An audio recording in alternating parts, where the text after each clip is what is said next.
Françoise de Gois. Bonjour Françoise. Bonjour, bonjour. Nous changeons de sujet maintenant. Nous passons à la fameuse gifle vietnamienne. Oh, ouais. Alors, la gifle vietnamienne, ça pourrait être le titre d'un roman, mais c'est bien réel. Enfin, je sais pas, une gifle. Je ne sais pas. Le geste entre Brigitte Macron et Emmanuel Macron à la descente d'avion à Hanoï, c'est devenu une véritable affaire d'État. Oui, alors non seulement Jean-Jacques une affaire d'État, mais une affaire planétaire.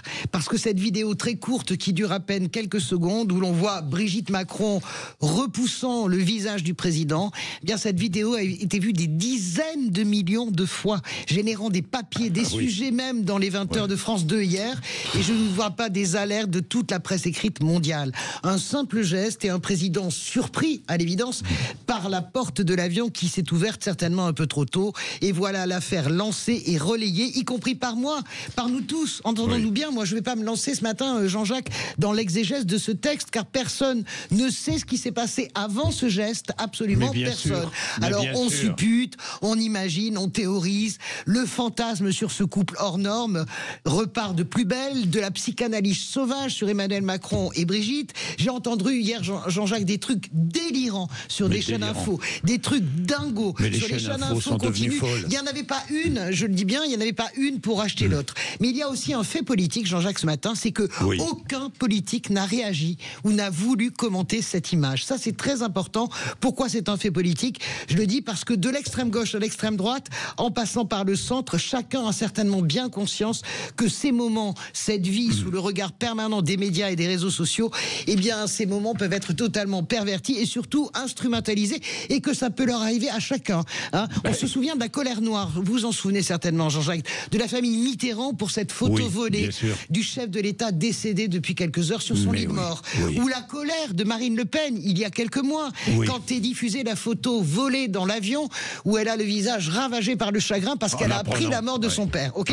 La gifle de Brigitte à Emmanuel, volée par inattention et par l'agence AP. Mais est-ce une gifle? On ne sait même pas. Enfin, ce geste-là, qui a l'air agressif. Mais non, c'est que le début, finalement, d'une mise à nu de tout pouvoir, quel qu'il soit et où qu'il soit. Bien, c'est instrumentalisé, évidemment. Oui, alors la faute d'abord à l'Élysée, Jean-Jacques, on peut le dire, qui s'est totalement mêlé les pinceaux dans sa communication. On est passé en quelques heures d'une fake news générée par l'IA, par c'est un coup des Russes, puis au demi-aveu du président, qui a finalement été hier le meilleur défenseur de lui-même sur un modèle d'autodérision. N'empêche que ces bafouillements de la com présidentielle ont fait autant de tort que la vidéo elle-même. Alors certes, ça n'est pas un coup des Russes, mais on peut estimer ce matin l'incroyable influence en France de tous les comptes qui sont à la fois plutôt pro-russes, plutôt anti-vax, plutôt complotistes. Et puis tous ceux qui relaient, j'ai lu des choses... vous le dire, plutôt on nous cache tout, on nous dit rien, on les connaît bien, et je n'aurai pas la discourtoisie ce matin sur Sud Radio de les citer parce que c'est pas la peine et c'est un festival avec des vrais faux questionnements et l'idée générale que ce président-là, en gros, est pathétique et qu'il est temps qu'il démissionne. Bon, mais vous les connaissez d'ailleurs. Nous les connaissons tous. Non, on n'imagine pas une seconde qu'il le fera, mais évidemment cette séquence est terrible pour lui. Pourquoi? Parce que elle souligne d'une certaine manière la fin de règne, le met dans une situation presque de petit garçon. Poutine d'ailleurs ne s'y est pas trompé en se moquant de la main du Kremlin. Ça n'est pas lui qui a mis une gifle, mais ce sont bien tous ses amis, ses alliés, ses admirateurs, ils sont très nombreux en France, qui relaient ad nauseam ce moment privé qui aurait dû le rester. Merci Françoise de Gois. Je vous en prie, je donnerai les noms demain.